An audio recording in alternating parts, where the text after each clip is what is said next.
일곱째 해 다섯째 달 열째 날에 이스라엘 장로 여러 사람이 여호와께 물으려고 와서 내 앞에 앉으니 여호와의 말씀이 내게 임하여 이르시되, 인자야, 이스라엘 장로들에게 말하여 이르라. 주 여호와께서 이렇게 말씀하셨느니라. 너희가 내게 물으려고 왔느냐?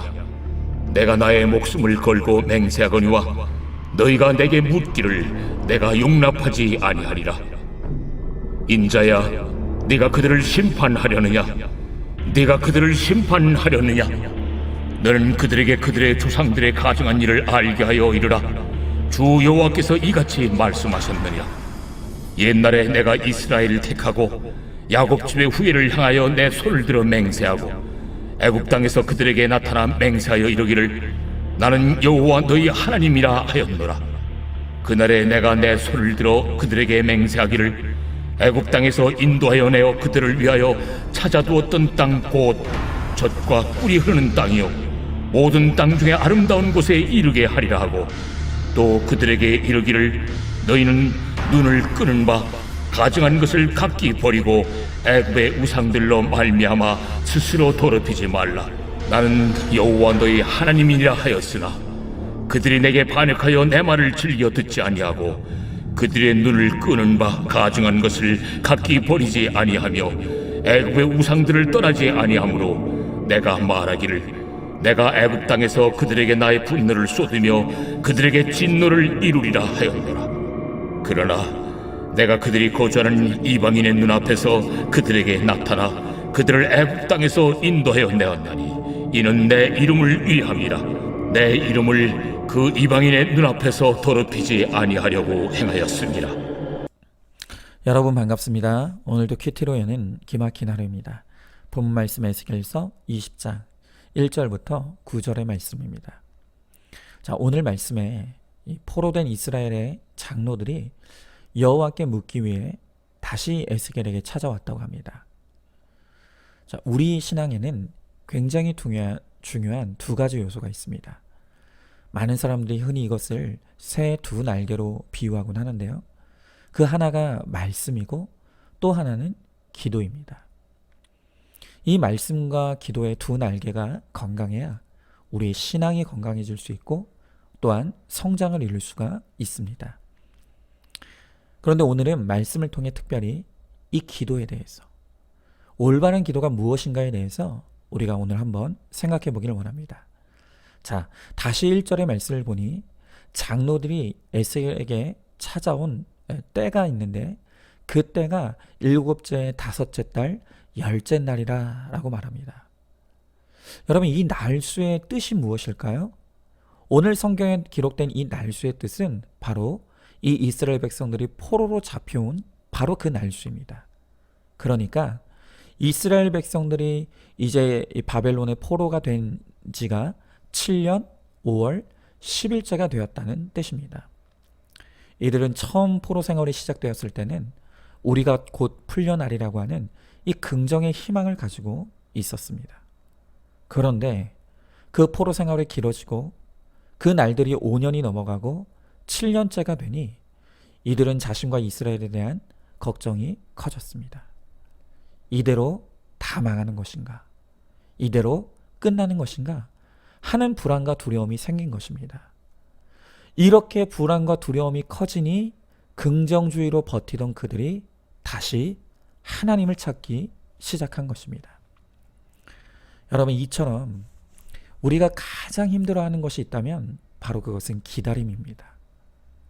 그래서 하나님은 우리의 거룩을 위해 때에 순종하는 바로 이 기다림의 훈련으로 우리를 양육해 가십니다. 그리고 기다림의 인내 가운데 우리 인간의 의지와 힘을 빼내셔서 비로소 하나님을 찾고 구하게 하시는 것입니다. 여러분, 저는 누군가 저에게 신앙생활이 무엇이냐라고 물으면 신앙생활이란 기본적으로 염치 없는 것이다 라고 말하고 싶습니다. 저는 문제가 생긴 분들을 볼 때마다 그분들에게 빨리 기도의 자리로 나올 것을 권면합니다. 그런데 많은 분들이 그렇게 권면하면 이렇게 말합니다. 목사님, 하나님께 죄송하고 염치가 없어서 못 나가겠어요. 생전 기도 안 하다가 문제 있다고 하나님을 찾으려고 하니까 염치가 없고 죄송해서 기도 못 하겠어요 하시는 분들이 있습니다. 그런데 여러분, 신앙생활은 원래 그렇게 염치 없는 것입니다. 인간이 100% 죄인이기에 우리는 스스로 자발적으로는 절대로 하나님을 찾지 않습니다. 그렇기에 하나님은 고난과 문제와 사건을 통해서라도 하나님을 찾게 하시는 것입니다. 자, 우리가 몸에 병이 나서 아플 때 병원을 가죠. 그런데 아파서 병원을 가야 되는데 염치 없고 죄송해서 병원에 못 가겠다고 하는 사람이 있습니까? 없습니다. 왜냐하면 병원은 원래 아플 때 가는 곳이기 때문입니다. 그런데 기도도 마찬가지입니다. 물론 문제가 없을 때도 기도로 하나님을 찾고 구하면 그것은 두말할 나위 없이 최고의 믿음입니다. 우리는 그런 신앙의 성숙을 이루어 가야 합니다. 그러나 내가 평소에 그렇게 하지 못했다 할지라도 문제와 고난과 사건 때문에라도 하나님을 찾고 하나님께 엎드리면 하나님은 그 믿음조차도 기뻐해 주시고 받아주신다는 것입니다. 그러므로 하나님께 오라고 주신 고난 앞에서 염치를 찾고 죄송을 말하는 것은 겸손이 아니라 어리석은 것입니다. 오히려 문제가 생기고 고난이 생겼으면 그간 내가 하나님과 멀어져 있었구나. 그래서 하나님이 지금 고난 가운데 나를 부르시는구나. 나를 찾으시는구나 하고 기도와 예배와 말씀의 자리로 달려나와야 합니다. 그것이 믿음입니다. 자, 질문해 봅니다. 고난과 문제가 생겼는데도 염치와 죄송을 핑계대면서 하나님 앞에 나오기를 미루고 거절하고 있지 않습니까? 문제와 고난을 통해 주님을 만났던 간증이 있습니까? 다른 고난 당하는 자들에게 나의 간증을 나누고 고백하시기 바랍니다. 자, 이렇게 포로 생활이 7년째가 넘어가자 이 장로들이 에스겔을 찾아 하나님께 물었다고 했습니다. 그런데 오늘 하나님께서 이 장로들에게 주시는 대답이 무엇입니까? 그들이 내게 묻기를 용납하지 않겠다는 것입니다. 그냥 묻지 말라는 정도가 아니라 나의 목숨을 걸고 맹세하거니와 그들이 하나님께 묻는 것을 용납하지 않으시겠다는 것입니다. 한마디로 하나님은 그들이 아무리 부르짖고 기도해도 그들의 기도를 듣지도 않을 것이고 응답하지도 않으시겠다는 것입니다. 자, 왜 하나님께서 이 장로들의 기도를 그렇게 완강하게 거부하십니까? 오늘 말씀을 가만히 보면 이들의 기도는 근본적으로 순서가 잘못되어 있다는 것을 우리가 알아야 합니다. 어떻게 그들의 기도의 순서가 잘못되었습니까? 여러분, 우리가 인생에 문제가 생겼을 때 그 문제를 가지고 하나님 앞에 나와 기도해야 합니다. 그것은 당연한 것이고 마땅한 것입니다. 결코 잘못된 것이 아닙니다. 그런데 이제껏 대부분의 성도들의 기도의 문제는 그 문제를 가지고 기도할 때 문제의 해결만 구한다는 것입니다. 여러분, 물론 문제의 해결을 구하지 말라는 것이 아닙니다. 하지만 그보다 먼저 구해야 될 더 중요한 것이 있습니다. 그것이 무엇입니까? 늘 말씀드리지만 바로 그것은 문제의 해석입니다.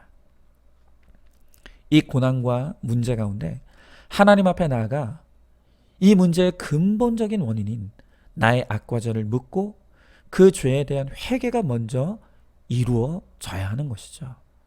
사실 이렇게 내 문제에 대한 해석을 받고 회개만 이루어지면 해결은 자연스럽게 따라오게 되어 있습니다. 다시 병원 이야기를 해보면 우리가 아파서 병원에 가면 대부분의 좋은 의사 선생님들은 약만 처방해 주지 않습니다. 반드시 병의 이유와 원인을 찾고 근본적인 해결책을 주려고 노력을 합니다.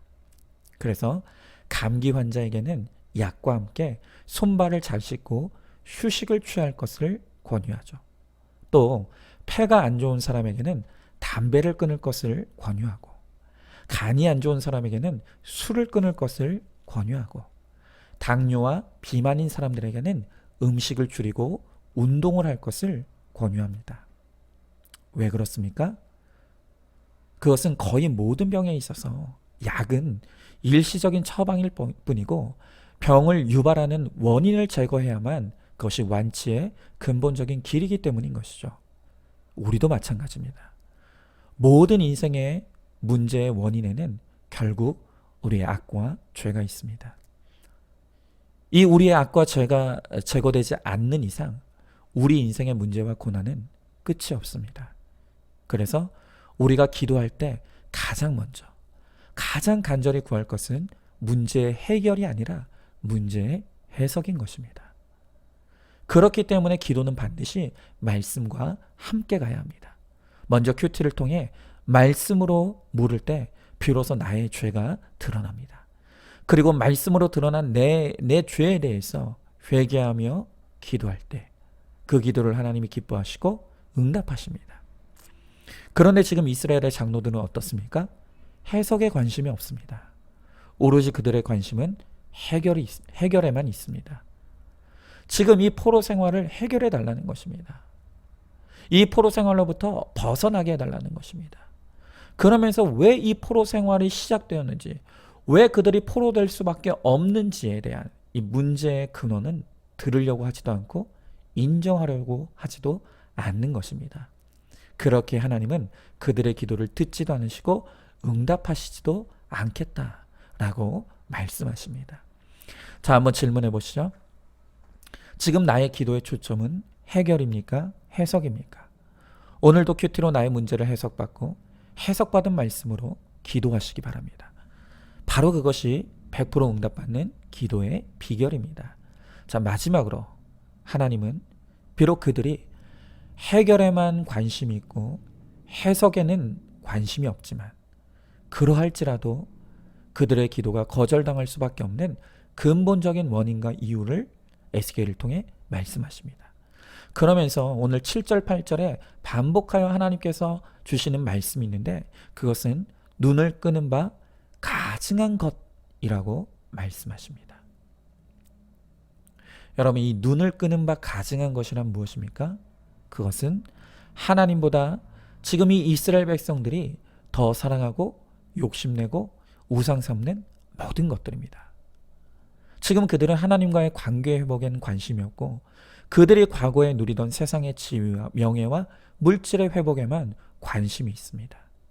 사실은 바로 그것이 그들의 고난의 시작이고 그들이 포로된 근본적인 원인인데 그들은 여전히 그것만 붙잡고 있는 것입니다. 그래서 하나님은 이렇게 정욕을 위하여 기도하기에 그들의 기도를 듣지도 응답하시지도 않겠다고 합니다. 자, 야고보서 4장 3절에도 이렇게 말씀하고 있죠. 구하여도 받지 못함은 정욕으로 쓰려고 잘못 구하기 때문이다. 여러분, 이처럼 오늘 우리 인생의 모든 문제의 근원에는 바로 우리의 정욕이 있습니다. 하나님을 찾지도 구하지도 않으면서 오로지 이 땅에서 성취하고 성공하고 나의 욕심을 이루려고 하는 이 정욕이 우리 인생의 모든 슬픔과 실패와 아픔을 만들어낸다는 것입니다. 그런데 이스라엘 백성도 그리고 오늘 우리도 거룩과 구원에는 아무 관심도 없이 오로지 땅의 것에 대한 욕심과 집착을 추구하기에 우리의 기도는 응답받지 못할 수밖에 없다고 말씀하시는 것입니다. 여러분, 하나님은 요술램프의 진이가 아닙니다. 그리고 기도는 열려라 참깨 같은 주문이 아닙니다. 내가 갖고 싶고 이루고 싶은 것을 쟁취하기 위한 수단이 아니란 말입니다. 하나님이 기뻐하시는 기도는 우리의 정욕과 욕심을 내려놓고 회개하는 기도입니다. 그리고 마침내 우리가 하나님 그분을 간절히 찾고 구하는 것입니다. 그럴 때 하나님이 나의 상급이 되셔서 오늘 우리보다 우리의 필요를 더 잘 아시는 주님께서 나의 필요에 맞는 것을 공급해 주시고 채워 주실 것입니다. 내가 주인 삼은 모든 것을 내려놓고 하나님을 나의 주인 삼아 주님을 찾고 구함으로 주님과의 관계가 회복되고 주님께서 나의 삶을 책임져 주시는 그 은혜를 누리는 저와 여러분 우리 모두가 되시기를 주의 이름으로 소망합니다. 자, 질문해 봅니다. 지금 내 눈을 끄는 것은 무엇입니까? 집, 차, 주식입니까?